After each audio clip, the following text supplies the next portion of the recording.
ही और हर किसी चीज में समय समय पर वक्त के हिसाब से संशोधन किए जाते हैं, उसमें बदलाव किए जाते हैं। इससे पहले भी कई बार 2013 तक इसमें संशोधन होते रहे, तब तो किसी ने इस तरीके से भ्रम फैलाने का प्रयास नहीं किया।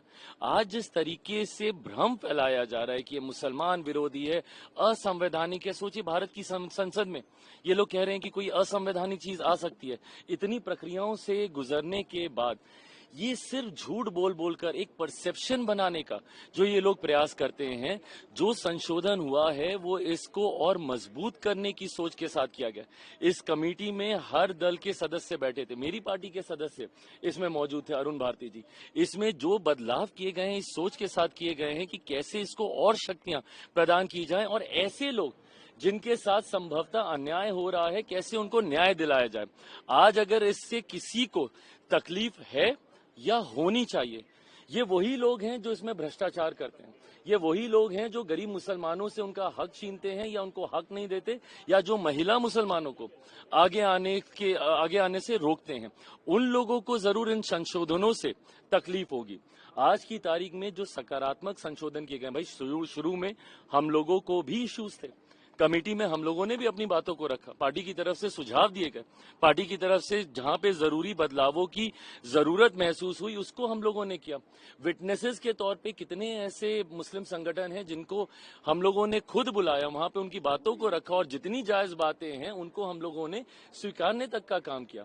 पर दिक्कत यह है कि विपक्ष जो भ्रम फैलाने का प्रयास करता है वो चाहते ही नहीं कि गरीब मुसलमान, जिसमें पसमंदा हो, अंसारी हो या महिला मुसलमान हो, जो लोग आगे आना चाहते हैं उनको ये लोग आगे आने से रोकते हैं।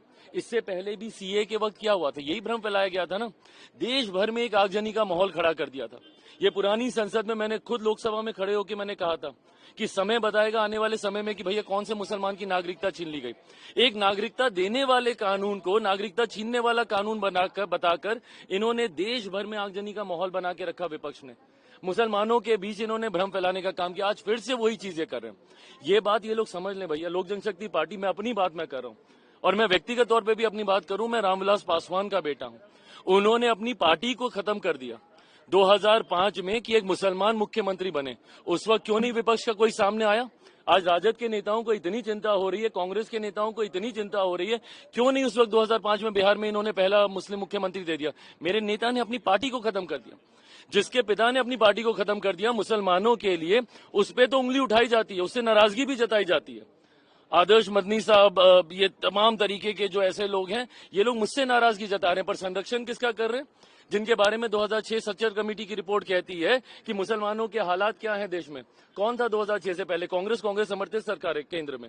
बिहार में कौन था? राजद की सरकार थी निरंतरता में 15 साल तक, 90 के दशक से लेकर 2005 तक। तो मुसलमानों के हालात खराब किए तो किसने किए? इन लोगों ने किए कि हम लोगों ने किए?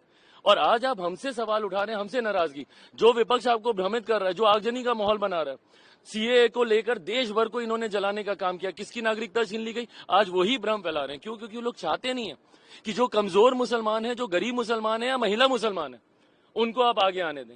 अपना आधिपत्य जता के रखना चाहते हैं कुछ मुसलमान ऐसे जो कि चाहते ही नहीं। आज मुझे बताइए, क्या वक्फ बोर्ड में जो संपत्ति के ऊपर जितने भी डिस्प्यूट चल रहे हैं, क्या वो डिस्प्यूट कोई हिंदू और उसके बीच में चल रहा है?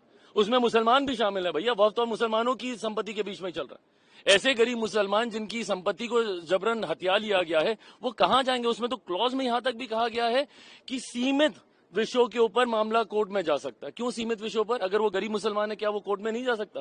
क्या वो अपने हक की लड़ाई नहीं लड़ सकता? तो ये लोग सिर्फ बंटवारे की राजनीति करके भ्रमित करने का कार्य कर रहे हैं। हकीकत में जो संशोधन हुए हैं, सकारात्मक संशोधन हुए हैं, पारदर्शिता लाने की सोच के साथ ये संशोधन किए गए हैं। मौजूदा स्वरूप में, जिसमें सुझाव लोक जनशक्ति पार्टी रामविलास के द्वारा भी दिया गया था, मौजूदा स्वरूप में जिस तरीके से संशोधनों के साथ इस विधेयक को लाया गया, लोक जनशक्ति पार्टी रामविलास इसका समर्थन करती है। सारे कंडीशंस को रिजॉल्व किया गया है। ये अब सदन के पटल पे किया जाएगा, वहां पे रखा जाएगा। But most of the suggestion that was given by my party is been accepted. जो हमारे कंडीशंस थे उनको भी रिजॉल्व किया गया है। लोक जनशक्ति पार्टी रामविलास इसका समर्थन कर रही है। Thank you.